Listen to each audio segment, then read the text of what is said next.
अब हम 8वें अध्याय का अध्ययन करेंगे, जहां लिखा है, अब यीशु जैतून के पहाड़ पर गया और भोर को वह फिर मंदिर में आया। अब पर्व समाप्त हो चुका है, परंतु यीशु दूसरे दिन मंदिर को लौट रहा है। सब लोग उसके पास आए और वह बैठकर उन्हें उपदेश देने लगा। आज प्रातः मैंने आपको बताया था कि गुरु हमेशा बैठकर बात करता था। तब शास्त्री और फरीसी एक स्त्री को लाए जो व्यभिचार करते पकड़ी गई थी, और उसको बीच में खड़ा करके यीशु से कहा, हे गुरु, ये स्त्री व्यभिचार करते पकड़ी गई है।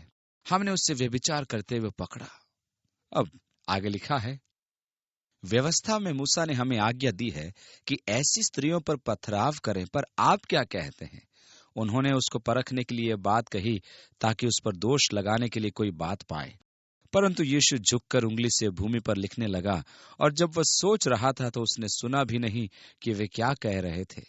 जब वे उससे पूछते ही रहे तो सीधे होकर उनसे कहा, तुम में जो निष्पाप हो वही पहले उसको पत्थर मारे। और झुककर फिर भूमि पर उंगली से लिखने लगा, और अपनी आत्मा से धिक्कारे जाने पर उनकी बोलती बंद हो गई, और बड़ों से लेकर छोटों तक एक एक करके निकल गए, और यीशु अकेला रह गया और स्त्री वहीं बीच में खड़ी रह गई। अब मुझे इस विषय में 2-3 बातें कहनी है। कठिनाई यह है कि वह पुरुष कहाँ था, क्योंकि लोगों ने उन्हें रंगे हाथों पकड़ा था, और मूसा की व्यवस्था के अनुसार तो उन दोनों का ही पथरवा होना था। तो फिर वे लोग केवल स्त्री को ही क्यों लाए जबकि दोनों पकड़े गए थे? इसलिए साफ जाहिर है कि उन्हीं की व्यवस्था के अनुसार अन्याय हुआ था। उन्हें उस आदमी को भी लाना चाहिए था। अब प्रश्न यह है कि यीशु वहां रेत में उंगली से क्या लिख रहा था? पवित्र शास्त्र तो इस संबंध में हमें कुछ बताता नहीं, इसलिए हम अंदाजा भर लगा सकते हैं। मेरा अंदाज है कि यदि हम उस भीड़ के सबसे बुजुर्ग फरीसियों से शुरू करें, जो वास्तव में यीशु को फंसाना चाह रहे थे और उसे चुनौती दे रहे थे, हमारी व्यवस्था कहती है कि स्त्री को पथरवा किया जाए, तेरा क्या कहना है? और वहां एक बूढ़ा शास्त्री था, वो भी यीशु पर दबाव बना रहा था, और इसलिए शायद यीशु रेत में लिख रहा था, शास्त्री, और फिर पिछले मंगलवार को दिन के 2 बजे तुम कहाँ थे? और फिर उसने वो लिखा जो वह शास्त्री उस दिन दोपहर में कर रहा था। और शास्त्री ने गहरी सांस ली होगी और कहा होगा, तुम्हें मालूम है मेरी पत्नी ने मुझे बाजार से रोटी लाने को कहा था, इसलिए मुझे जल्दी घर जाना चाहिए। और वो वहां से खिसक गया। इसी प्रकार एक एक करके सभी दोषी पाए गए। अब जबकि शास्त्री चला गया, फिर उसने शिमोन का नाम लिखा, और वह शिमोन के द्वारा पिछले दिनों किए हुए पापों को लिखने लगा। और शिमोन की हालत पतली हो गई और वो भी वहां से चला गया। और इस प्रकार बड़े से लेकर छोटों तक का नाम यीशु ने लिखना शुरू किया, और उनके नाम के आगे उनके कारनामे भी लिखे। चूंकि वे सब एक एक करके अपनी आत्मा के आगे दोषी साबित हुए, इसलिए बड़ों से लेकर छोटों तक एक एक करके वहां से सरक गए, जब तक केवल वह स्त्री ही वहां बची। और जब यीशु दोबारा खड़ा हुआ, उसने अपना सिर झुकाया और लिखने लगा। अंत में यीशु ने सीधे होकर उससे कहा, हे नारी, तुझ पर दोष लगाने वाले कहाँ गए? क्या किसी ने तुझ पर दंड की आज्ञा न दी? और उसने कहा, प्रभु, किसी ने नहीं। और यीशु ने उससे कहा, मैं भी तुझ पर दंड की आज्ञा नहीं देता, जा और फिर पाप नहीं करना। ये खास बात है, जा, परंतु वाक्य के आखिरी हिस्से को न भूलें, और फिर पाप न करना। ये कोई खुली छूट नहीं है। यीशु ने कहा, परमेश्वर ने अपने पुत्र को जगत में इसलिए नहीं भेजा कि जगत पर दंड की आज्ञा दे, परंतु इसलिए कि जगत उसके द्वारा उद्धार पाए, और जो उस पर विश्वास करता है उस पर दंड की आज्ञा नहीं होती। अब यहाँ एक स्त्री है जो मूसा की व्यवस्था के अनुसार एक बड़ा गुनाह करते हुए पकड़ी गई, परंतु यीशु उससे कह रहा है, मैं तुझ पर दंड की आज्ञा नहीं देता, क्योंकि वह दंड देने नहीं अपितु वह बचाने आया। और इस प्रकार उसने अपनी महिमामयी सेवकाई दिखाई, जो भटक गई थी उसको वापस लाने और बचाने के द्वारा। उस स्त्री के लिए दंड की आज्ञा की जरूरत नहीं थी, उसे बचाए जाने की जरूरत थी। हमें भी दंड की आज्ञा की आवश्यकता नहीं है, हमें बचाए जाने की आवश्यकता है।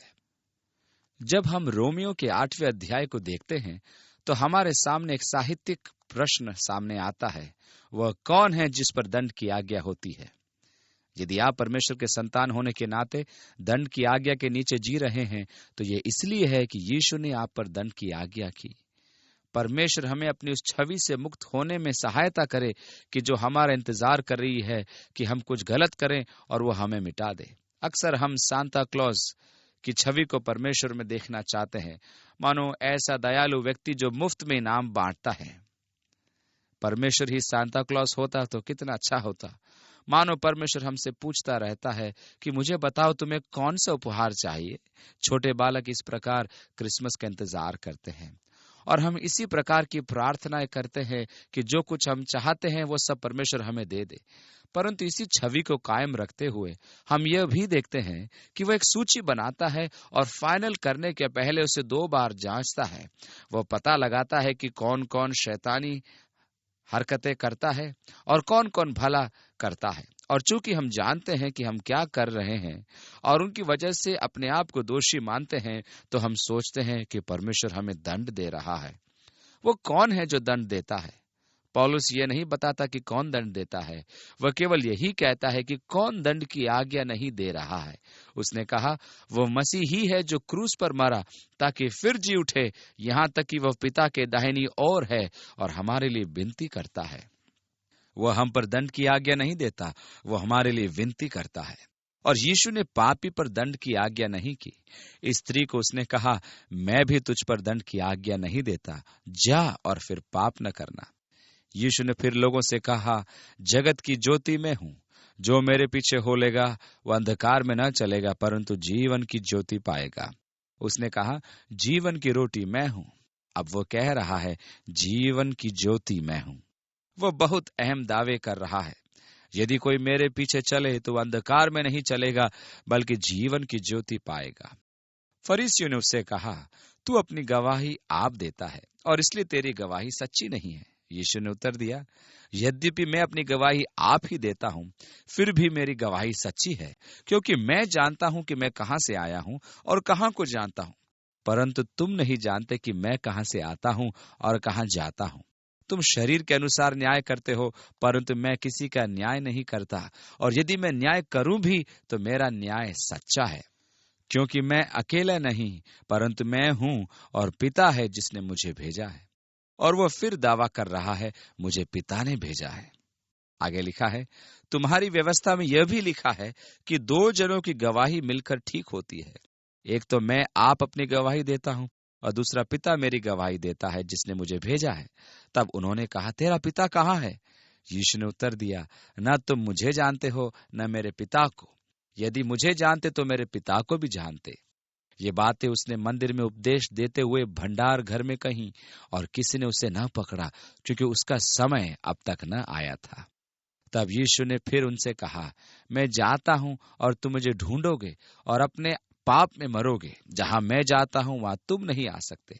इस पर यहूदियों ने कहा क्या वह अपने आप को मार डालेगा जो कहता है जहां मैं जाता हूं वहां तुम नहीं आ सकते? उसने उनसे कहा तुम नीचे के हो, मैं ऊपर का हूं। तुम संसार के हो, मैं संसार का नहीं।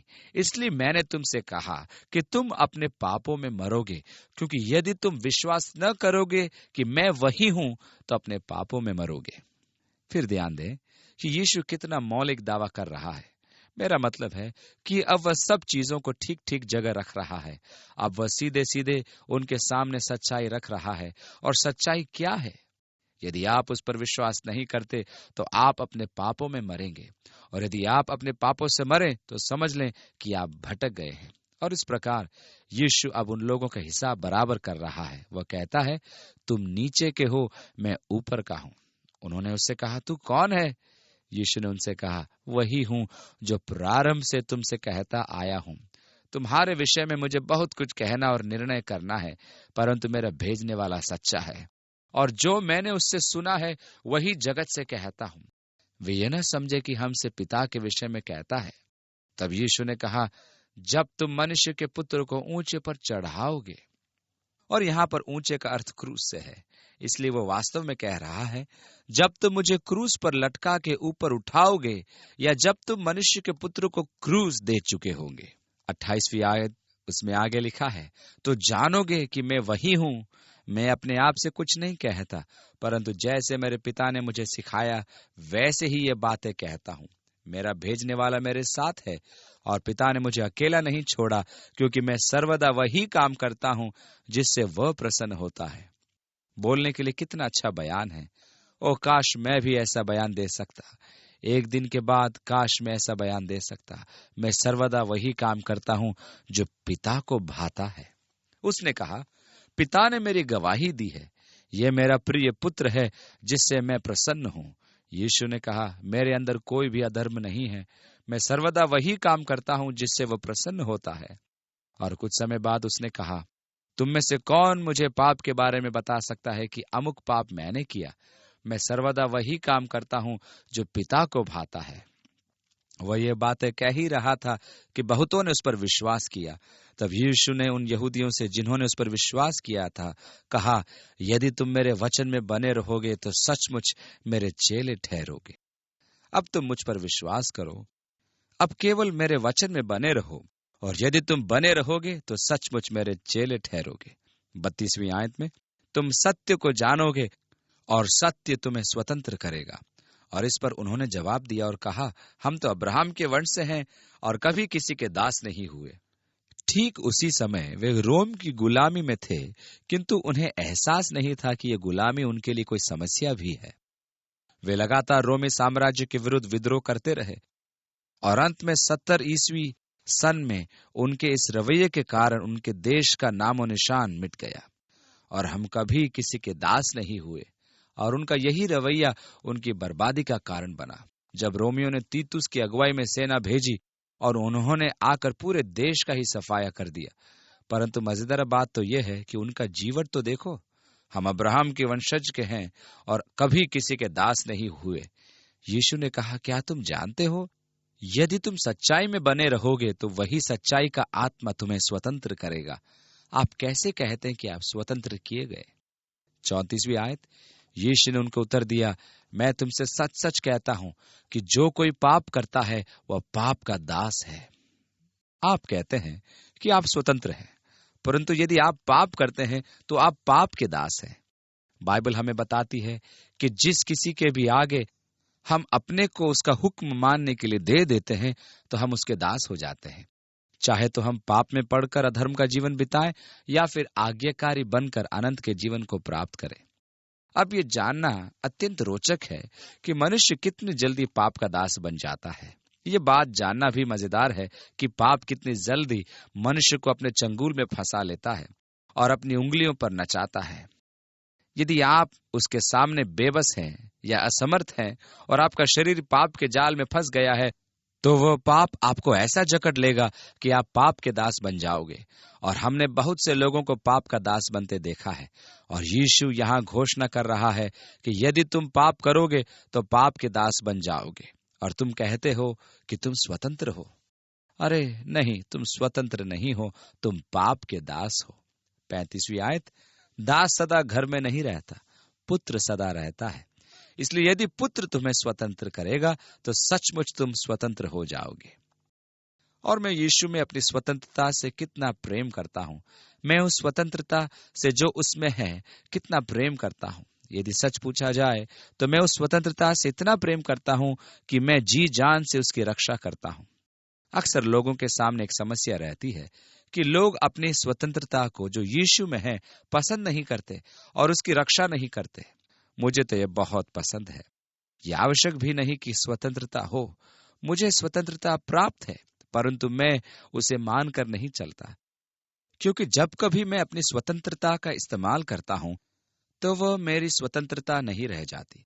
इसलिए यह जरूरी है कि आप जानें कि आपको अपनी स्वतंत्रता का किस प्रकार उपयोग करना है। परमेश्वर का धन्यवाद हो कि मुझे पीना नहीं पड़ता। परमेश्वर का धन्यवाद हो कि मुझे ये सब कार्य नहीं करने पड़ते। कुछ लोग इन्हें करने के लिए मजबूर हो जाते हैं। कुछ लोग अपने पर काबू नहीं रख पाते। कुछ लोग कोई ना कोई चीज के दास हैं। मैं स्वतंत्र हूं, मुझे दास बनने की जरूरत नहीं। मुझे अपनी निजी स्वतंत्रता नहीं चाहिए, क्योंकि मैं पुत्र के द्वारा स्वतंत्र किया गया हूं। और मैं आपको बताता हूं कि प्रेरित पौलुस ने इसी स्वतंत्रता की चौकसी करने के लिए कहा है। उसने कहा, मेरे लिए सब वस्तुएं व्यवस्था के अधीन हैं। लोगों, मैं स्वतंत्र हूं, परंतु उसने कहा, मैं किसी भी सांसारिक शक्ति से नहीं हारूंगा, अर्थात उसके अधीन नहीं होऊंगा। यदि मैं अपनी स्वतंत्रता का उपयोग इस तरह करूं कि मैं इन शक्तियों के अधीन हो जाऊं, तो मैं अपनी स्वतंत्रता का बलिदान कर रहा हूं। अब मैं स्वतंत्र नहीं हूं। अब मैं अपनी आदतों के कारण किए गए कामों के प्रभाव अथवा शक्ति के अधीन हूं। मैं उन शक्तियों के अधिकार में चला गया हूं। अब मैं उनका दास बन गया हूं। परंतु जब पुत्र तुम्हें छुड़ाएगा, तब तुम वास्तव में स्वतंत्र कहलाओगे। और परमेश्वर का धन्यवाद हो कि वह अर्थात यीशु आपको किसी भी शैतानी शक्ति से बांधने वाली ताकतों से मुक्त कर सकता है, जिसने आपके जीवन पर अधिकार किया हुआ है। वह आपको मादक दवाओं से मुक्त कर सकता है। वह आपको शराबखोरी की बुरी लत से छुड़ा सकता है। आज यदि आप किसी शैतानी शक्ति के अधिकार में हैं, तो वह आपको उससे छुड़ा सकता है। आपको कोई जरूरत नहीं कि आप पाप के दास बने, क्योंकि आज यीशु मसीह आपको उन तमाम शैतानी शक्तियों के प्रभावों से आजाद कर सकता है जो आपके जीवन की गति को रोकी रखी है। जिसको पुत्र स्वतंत्र करे, वही वास्तव में स्वतंत्र है। मैं स्वतंत्रता में कितना आनंद पाता हूं और अपनी स्वतंत्रता का असली आनंद उठा सकता हूं। मैं जानता हूं कि तुम अब्राहम के वंश से हो। अब कुछ समय पहले उन्होंने कहा था, हम अब्राहम के वंश से हैं और कभी किसी के दास नहीं हुए। यीशु ने कहा, मैं जानता हूं कि तुम अब्राहम के वंश से हो, तो भी मेरा वचन तुम्हारे हृदय में जगह नहीं पाता। मैं वही कहता हूं जो अपने पिता के यहां देखा है, और तुम वही करते रहते हो जो तुमने अपने पिता से सुना है। उन्होंने उसको उत्तर दिया, हमारा पिता तो अब्राहम है। और यीशु ने कहा, ओह नहीं, ये कैसे हो सकता है कि वे अब्राहम के वंश से हैं और अब्राहम उनका पिता नहीं? क्योंकि यीशु भौतिक और आत्मिक दोनों के बारे में बात कर रहा है। अब्राहम के वंश से होने का अर्थ है कि तुम अब्राहम की संतान हो, क्योंकि अब्राहम तो उनका पिता था जो विश्वासी थे। वह तो कई देशों का पिता था, क्योंकि इश्माइल भी अब्राहम के वंश से था। वे अब्राहम के वंश से तो थे, परंतु प्रतिज्ञा के अनुसार वाली संतान नहीं थे। इस प्रकार वह आत्मिक संतान और अब्राहम के भौतिक वंश के बारे में बात कर रहा है। इन दोनों बातों में आसमान जमीन का अंतर है। फिर भी इन यहूदियों के सामने वह मान रहा है, हाँ तुम अब्राहम के वंश के हो, परंतु हकीकत में वह तुम्हारा पिता नहीं है। तुम इसे समझो, आत्मिक रूप से तुम अब्राहम की संतान नहीं हो, क्योंकि तुम विश्वास नहीं करते। और यीशु दोनों बातों का फर्क बता रहा था। इसलिए मुझे मालूम है कि तुम अब्राहम के वंश से हो, तुम उसी में से निकले हो, परंतु तुम मुझे मार डालना चाहते हो, क्योंकि मेरे वचनों का तुम्हारे जीवनों में कोई स्थान नहीं, जैसा कि मैंने अब तक देखा है। उन्होंने उससे उत्तर देते हुए कहा, अब्राहम हमारा पिता है। 39वीं आयत के अंदर यीशु ने उनसे कहा, यदि तुम अब्राहम की संतान होते तो अब्राहम के समान काम करते, परंतु अब तुम मुझ जैसे मनुष्य को मार डालना चाहते हो, जिसने तुम्हें वह सत्य वचन बताया जो परमेश्वर से सुना। ऐसा तो अब्राहम ने नहीं किया था। अब्राहम ने मुझे मारने की कभी कोशिश नहीं की। उसे परमेश्वर के कार्यों पर विश्वास था और इसी वजह से वह परमेश्वर की दृष्टि में धर्मी ठहरा। अब जबकि मैं तुम्हें परमेश्वर का वचन सुना रहा हूं, तुम मुझे मारने की कोशिश कर रहे हो। हकीकत में ऐसी बात नहीं है। तुम अब्राहम के काम नहीं कर रहे हो। यदि तुम मुझे मारने की कोशिश करते हो तो तुम अब्राहम के काम नहीं करते हो। 41वीं आयत, तुम अपने पिता के समान काम करते हो।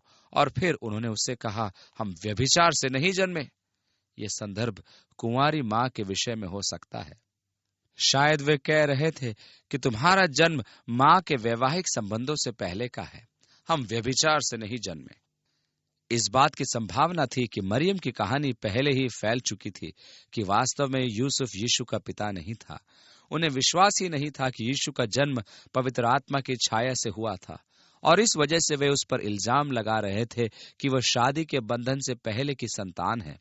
अब बाइबल इस बात को पूरे जोर के साथ कहती है कि मरियम कुंवारी थी और मसीह का जन्म एक दैवीय आश्चर्य कर्म था, क्योंकि पवित्र आत्मा का सामर्थ उस पर उतरा था और यीशु परम प्रधान परमेश्वर का पुत्र था। पवित्र आत्मा के कारण मरियम गर्भवती हुई। यहाँ ऐसा लगता है कि कुंवारेपन में जन्म लेने के कारण ये यीशु के नाम पर धब्बा है और उसके कुंवारेपन में जन्म लेने को एक चुनौती है। इन सब बातों का एक रोचक सार निकाला जा सकता है।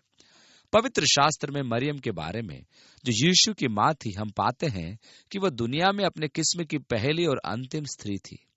परमेश्वर का अनुग्रह सबसे ज्यादा उसी पर हुआ।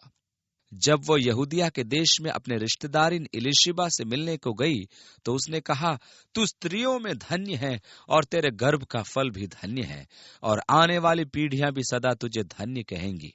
क्यों?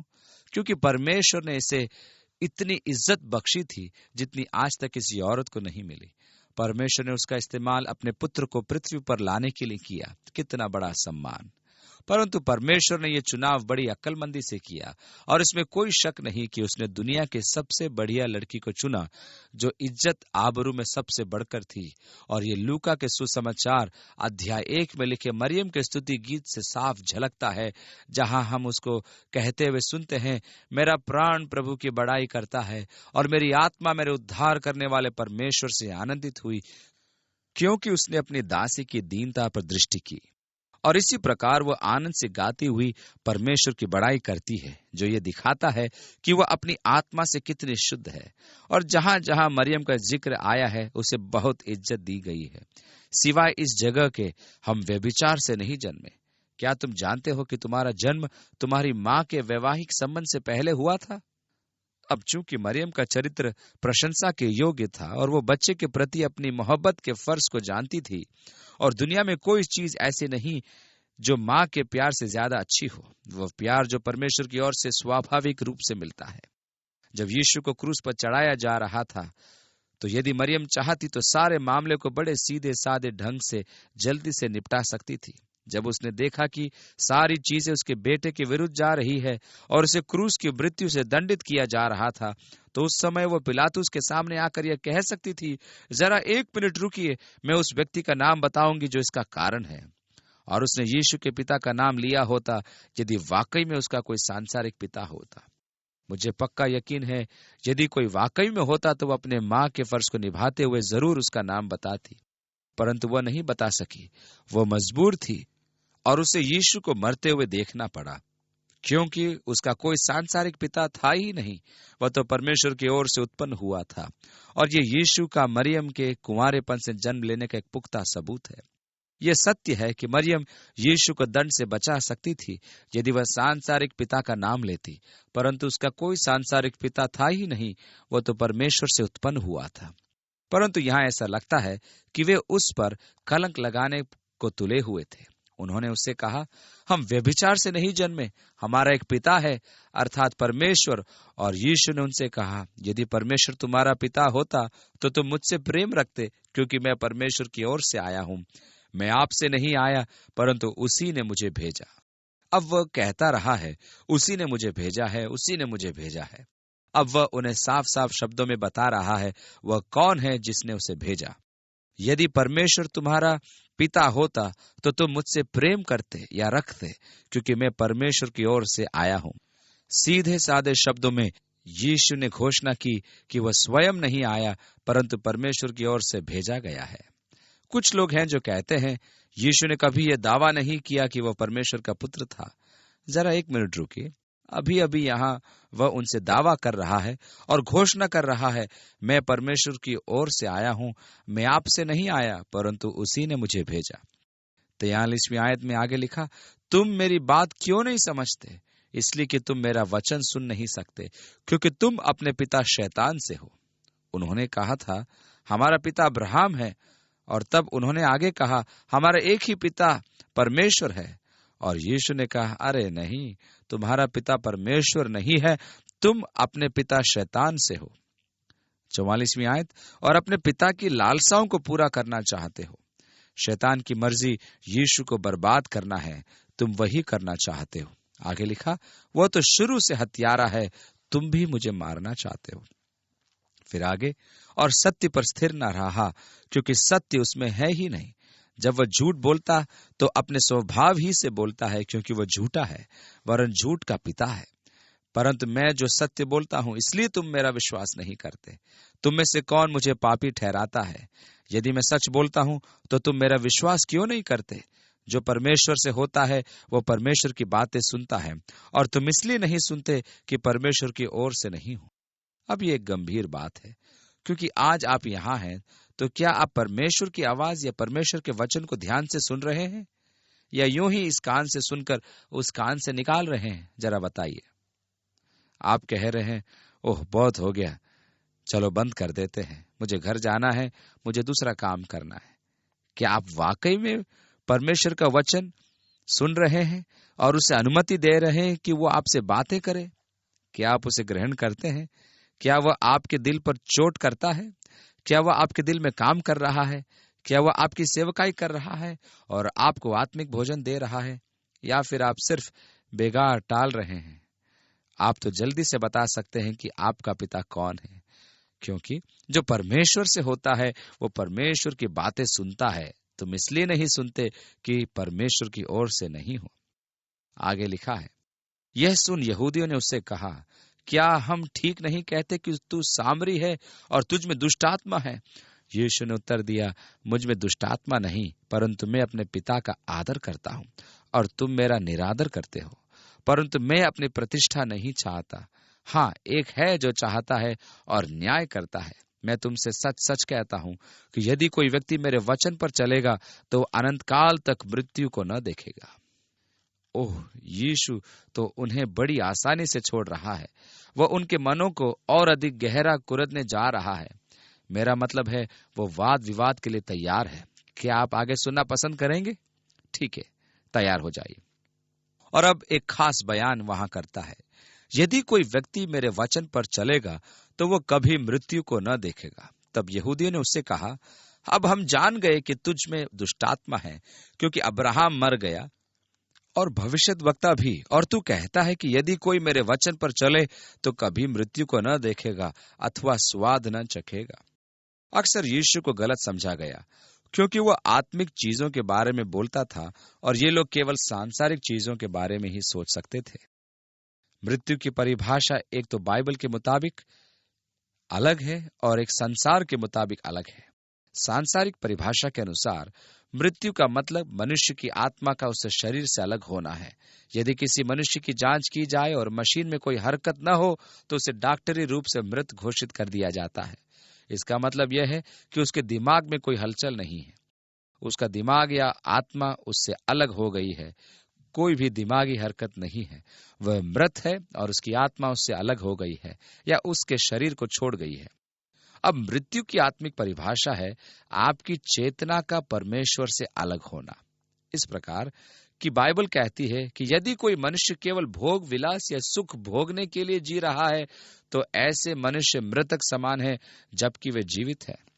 आप देखते हैं कि यदि भोग विलास ही आपका ईश्वर है, यदि सांसारिक सुख ही आपके जीवन का उद्देश्य है, यदि इसी प्रकार के सुख के लिए आप जी रहे हैं, तो आपकी चेतना का परमेश्वर से कोई संबंध नहीं। इस प्रकार आप मृत हैं। चाहे आप सांसारिक रूप से भले ही जिंदा हों, फिर भी आप मरे हुए हैं, क्योंकि आपकी चेतना परमेश्वर से अलग है। बाइबल कहती है कि परमेश्वर तुम्हारी चेतना नहीं है।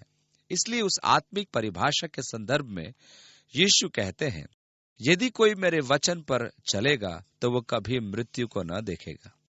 मैं कभी जानबूझकर परमेश्वर से अलग नहीं होऊंगा। सुनो, हो सकता है मेरी चेतना इस बूढ़े शरीर को छोड़ दे, परंतु मैं मरूंगा नहीं। मैं परमेश्वर को पहले से भी अधिक जानूंगा, क्योंकि मैं ठीक परमेश्वर के सामने उपस्थित रहूंगा, बिल्कुल जीवित। जो मेरे वचन पर चलेगा मृत्यु का मुख न देखेगा। मैं इस बात पर विश्वास करता हूं। मैं इस बात पर पूरी तरह से विश्वास करता हूं। मैं विश्वास करता हूं कि एक दिन मेरी चेतना इस शरीर को छोड़ देगी और अखबार में पढ़ेंगे कि चक स्मिथ मर गया। मगर इस प्रकार बताना गलत होगा। इसे इस तरह सही लिखा जा सकता है कि चक स्मिथ महोदय अपने जीर्ण शीर्ण तंबू को छोड़कर एक आलीशान मकान में चले गए। मैं मरा नहीं होऊंगा। मैं परमेश्वर के अनंत राज्य में जीवित अवस्था में उसकी उपस्थिति में खड़ा होऊंगा, क्योंकि हम जानते हैं कि जब हमारा डेरा इस संसार से उठ जाएगा तो हमारे लिए एक परमेश्वर का भवन है, जो हाथों से बना हुआ नहीं बल्कि स्वर्ग में अनंत है। इसलिए हम जो इस देह में हैं, दिल से चाहते हैं कि बाहर निकलें, किसी शरीर में जाने के लिए नहीं, बल्कि एक नए शरीर में जो स्वर्ग में है। क्योंकि मैं जानता हूं कि जब तक मैं इस शरीर में हूं, मैं प्रभु से दूर हूं। तो मैं चाहूंगा कि मैं इस शरीर से दूर रहूं, ताकि प्रभु की उपस्थिति में रह सकूं। इसलिए एक दिन मैं इस पुराने तंबू को छोड़कर नए भवन में रहने जाऊंगा, मृतक के रूप में नहीं, बल्कि एक स्थान से दूसरे स्थान पर। यहूदियों ने उससे कहा, अब हम जान गए हैं कि तुझ में दुष्टात्मा है, क्योंकि अब्राहम मर गया और दूसरे सब भविष्यद्वक्ता भी, और तू कहता है कि यदि कोई मेरे वचन पर चलेगा तो वह मृत्यु का स्वाद न चखेगा। अब उन्होंने अब्राहम के संबंध में अपने गलत विचारों के कारण ठोकर खाई। आपको याद होगा, जब यीशु सदूकियों से बात कर रहा था तो उसने उनसे एक सवाल पूछा था। वे आप जानते हैं, वे ही लोग थे जो न तो पुनरुत्थान पर, न आत्माओं पर और न ही स्वर्गदूतों पर विश्वास करते थे। यीशु ने कहा, यह कैसा हुआ कि जब परमेश्वर ने जलती हुई झाड़ी में से मूसा से बोला, मैं अब्राहम, इसहाक और याकूब का परमेश्वर हूं, वो मरे हुओं का नहीं बल्कि जीवितों का परमेश्वर है। उनका ख्याल गलत था जब उन्होंने कहा कि अब्राहम मर गया था। उस समय अब्राहम जीवित था। वास्तव में वह उन लोगों को तसल्ली दे रहा था जो मसीह का इंतजार कर रहे थे। लूका रचित सुसमाचार के 16वें अध्याय में हम पाते हैं कि उस गरीब मनुष्य को स्वर्गदूतों ने ले जाकर अब्राहम की गोद में बिठा दिया, जहां वह उन लोगों को तसल्ली दे रहा था जो मसीह का इंतजार कर रहे थे। 53वीं आयत, क्या तू हमारे पिता अब्राहम से बड़ा है जो मर गया, और भविष्यद्वक्ता भी मर गए? तू अपने आप को क्या ठहराता है? और यीशु ने उत्तर दिया, यदि मैं आप अपनी महिमा करूं तो मेरी महिमा कुछ नहीं, परंतु मेरी महिमा करने वाला मेरा पिता है, जिसे तुम कहते हो कि वह तुम्हारा परमेश्वर है। तुमने तो उसे नहीं जाना, परंतु मैं उसे जानता हूं। यदि मैं कहूं कि मैं उसे नहीं जानता, तो मैं तुम्हारी तरह झूठा ठहरूंगा, परंतु मैं उसे जानता और उसके वचन पर चलता हूं। आप देखें कि यीशु इन लोगों के साथ अपने वचनों की खिचड़ी नहीं पका रहा है। मेरे कहने का मतलब है कि वह उन्हें अपने रंग में रंग रहा है। और फिर उनसे कहा, तुम्हारा पिता अब्राहम मेरे दिन देखने की आशा से बहुत मगन था, और उसने देखा और आनंद किया। और यहूदियों ने उससे कहा, अब तक तू 50 वर्ष का नहीं, फिर भी तूने अब्राहम को देखा? यीशु ने उनसे कहा, मैं तुमसे सच सच कहता हूं कि पहले इसके कि अब्राहम उत्पन्न हुआ, मैं हूं। इस प्रकार यह उसकी अलौकिकता की खुली घोषणा है, जिसमें उसने परमेश्वर के नाम का इस्तेमाल किया, जो अनंत परमेश्वर है। जब मूसा ने कहा, मैं क्या कहूंगा कि मुझे किसने भेजा है, उसको जवाब मिला, कहना, मैं जो हूं सो हूं ने तुझे भेजा है। वह नाम जो परमेश्वर के अनंत काल की प्रकृति को दिखाता है। अब तक तू 50 वर्ष का नहीं, तेरे कहने का मतलब है कि तूने अब्राहम को देखा। और यीशु ने कहा, इससे पहले कि अब्राहम उत्पन्न हुआ, मैं हूं। अब उन्हें समझ में आ गया कि वह क्या कह रहा था, क्योंकि तब उन्होंने उसे मारने के लिए पत्थर उठाए, परंतु यीशु छिपकर मंदिर से निकल गया। अब अब्राहम ने यीशु को कब देखा? तुम्हारा पिता अब्राहम मेरा दिन देखने की आशा से बहुत मगन था। अब्राहम ने उसे कब देखा? इस बात की काफी संभावना है कि यह संदर्भ पुराने नियम के मेल्किसेदेक से संबंधित हो, क्योंकि जब अब्राहम 5 राजाओं पर विजय प्राप्त करके लौटा, तो शालेम का राजा उससे मिला, जो शांति का राजा था, और उसने अब्राहम को रोटी और दाखरस अर्थात सहभागिता दी, और अब्राहम ने उसे अपनी लूट का दशमांश दिया। और इस बात की भी काफी संभावना है कि यही मल्किसेदेक, जिसे थियोफेनी अर्थात परमेश्वर की मुखाकृति भी कहते हैं, वास्तव में यीशु मसीह ही था। इससे पहले कि अब्राहम उत्पन्न हुआ, मैं था, और तुम्हारा पिता अब्राहम मेरा दिन देखने की आशा से बहुत मगन था, और उसने देखा। कुछ और गवाह हैं जिनसे साफ मालूम पड़ता है कि मल्किसेदेक और कोई नहीं, यीशु मसीह ही था। ये कहा जाता है कि उसकी वंशावली का कोई अता पता नहीं था। वह लेवियों के याजक घराने से भी नहीं था, क्योंकि उस समय तक लेवी उत्पन्न ही नहीं हुए थे। लेवी अब्राहम के घराने से था, जिनमें से याजक परिवार बना। इसलिए इस बात की पूरी संभावना है कि पुराने नियम में मल्किसेदेक के रूप में यीशु ही अब्राहम को मिला था। एक और संभावना है, और वह यह है कि जब प्रभु का स्वर्गदूत सदोम नगर को नाश करने के लिए मार्ग में ही था, जैसा कि आप जानते हैं, अब्राहम यहोवा या यीशु मसीह से बात कर रहा था। जब वह सदोम अमोरा के नगरों के लिए विनती कर रहा था, यदि नगर में 50 धर्मी हो, तो भी तू क्या उन अधर्मियों के साथ उन्हें मार डालेगा? कह, तेरा उचित न्याय जरूरी नहीं? और जब वो आप पढ़ते हैं तो पाते हैं कि अब्राहम यहोवा से बात कर रहा है, और यहोवा उसका उत्तर दे रहा है। इसलिए संभव है कि अब्राहम ने यीशु को देखा और उस दिन के लिए खुश हुआ, परंतु यीशु तो शुरू ही से था, और पुराना नियम के समय उसका प्रकाशन हुआ था। आगे हम अध्याय 9 और 10 का अध्ययन करेंगे। प्रभु आपके मार्गों में आपको आशीष दे। पवित्र आत्मा आपके जीवन में सामर्थ्य के कार्य करे, परमेश्वर के प्रेम से परिपूर्ण हो, और अंधेरे मार्गों में आपके पथ का उजियाला हो, और जो अंधेरे में बैठे हैं उनके जीवन में भी आशा की किरण फूटे। यीशु के नाम में आमीन।